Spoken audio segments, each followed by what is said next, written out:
Assalamualaikum warahmatullahi wabarakatuh. Nama saya Isyatul Izzah, saya dari Prodi PGSD Unisnu Jepara.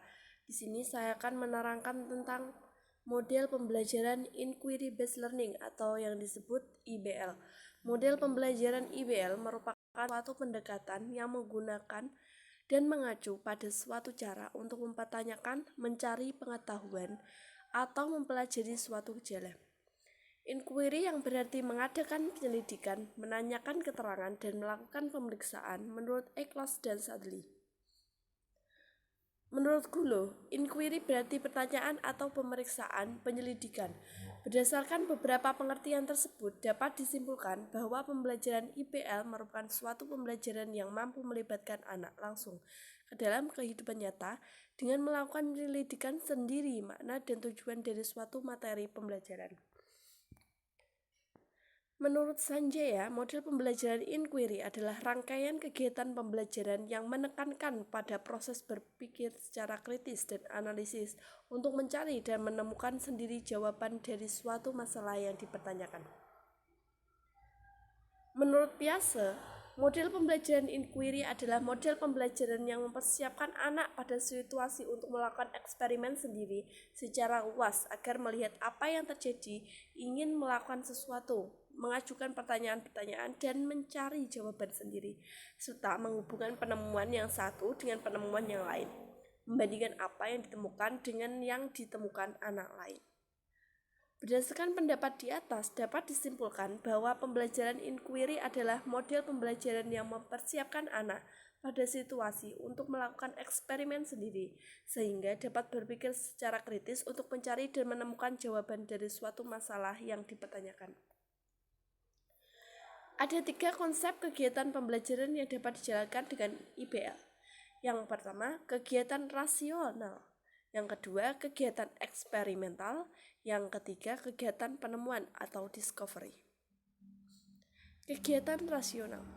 Generasi dibuat melalui pemberian pertanyaan dan penguatan oleh guru. Yang pertama, guru mengajukan pertanyaan atau memberikan permasalahan. Yang kedua, guru memberikan referensi. Yang ketiga, pembelajar melalui pertanyaan diarahkan ke jawaban yang benar. Yang kedua, kegiatan eksperimental. Pembelajar menguji validitas suatu hipotesis. Yang pertama, guru mengajukan persoalan. Yang kedua, pembelajar mengajukan sejumlah variabel dan cara-cara untuk menguji efek setiap variabel. Yang ketiga, pembelajar dan guru merencanakan eksperimen.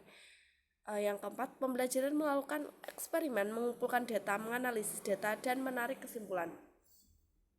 Yang ketiga, kegiatan penemuan atau discovery.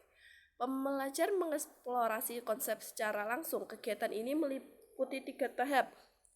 Tahap belajar generasi dibuat melalui eksplorasi. Yang pertama, guru memberikan materi untuk eksplorasi. Yang kedua, pembelajar menggunakan materi di bawah bimbingan guru. Yang ketiga, guru membantu menyimpulkan atas konsensus kelompok. Inquiry terbimbing. Pembelajar dibimbing melakukan eksplorasi. Yang pertama, guru memberikan persoalan dan memberikan referensi. Yang kedua, pembelajar diberi kebebasan untuk bereksplorasi. Yang ketiga, pembelajar menguji hipotesis dan membuat simpulan sementara. Yang terakhir, guru membantu membuat kesimpulan berdasarkan konsensus kelompok. Inquiry mandiri. Pembelajar diberi kebebasan total untuk bereksplorasi. Guru memberikan materi eksplorasi. Guru memberikan petunjuk hanya dalam kaitannya dengan 140 CPEDB Desember, keselamatan dan peralatan kerja.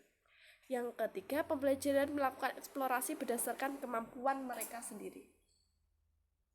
Langkah-langkah model pembelajaran inquiry based learning menurut Abrahim dan Nur. Yang pertama, orientasi siswa pada masalah, menjelaskan tujuan pembelajaran, menjelaskan logistik yang diperlukan, dan motivasi siswa terlibat pada aktivitas pemecahan masalah. Yang kedua, mengorganisasi siswa untuk belajar. Guru membantu siswa mendefinisikan dan mengorganisasikan tugas belajar yang berhubungan dengan masalah tersebut. Yang ketiga, membimbing pengalaman individual kelompok. Yang keempat, mengembangkan dan menyajikan hasil karya. Yang kelima, menganalisis dan mengevaluasi proses pemecahan masalah. Model inquiry based learning dijalankan menyadari masalah, merumuskan hipotesis, mengumpulkan data, menguji hipotesis, menentukan pilihan penyelesaian. Menurut Sanjay, keunggulan dari model inquiry based learning yang pertama merupakan teknik yang cukup bagus untuk memahami, ya bisa dibaca menurut Warsono Haryanto, kelebihan IBL antara lain ya menumpuk solidaritas sesuai dengan terbiasa berdiskusi dengan teman-teman, makin mengakrabkan guru dengan siswa, membiasakan siswa melakukan eksperimen. Ya. Menurut Warsono, tidak banyak guru yang mampu mengantarkan siswa kepada pemecahan masalah. Seringkali memerlukan biaya yang mahal. Aktivitas siswa di luar sekolah sulit dipantau. Ini kekurangan ya. Siswa akan merasa malas untuk mencoba jika tidak memiliki minat atau tidak memiliki kepercayaan bahwa masalah yang dipelajari dapat dipecahkan.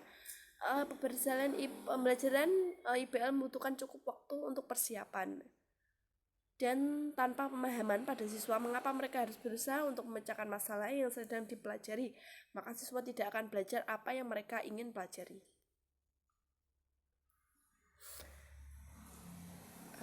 Sekian. Wassalamualaikum warahmatullahi wabarakatuh. Semoga bermanfaat ya.